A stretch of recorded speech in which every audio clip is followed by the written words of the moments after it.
Prima reprezentație americană a lui Linda este un succes uluitor, pe măsură ce Barnum câștigă favoare cu patronii aristocrați. Charity, soția, se simte izolată de soțul ei. El începe să se distanțeze de trupa sa în timp ce îi sfătuiește să lucreze la spectacolul din acea noapte.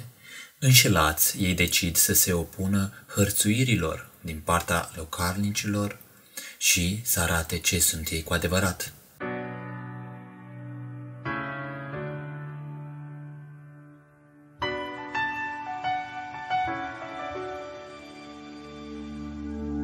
I am not a stranger to the dark. Hide away, they say, 'cause we don't want your broken parts. I've learned to be ashamed of all my scars. Run away, they say, no one will love you as you are. But I won't let them break me down to dust.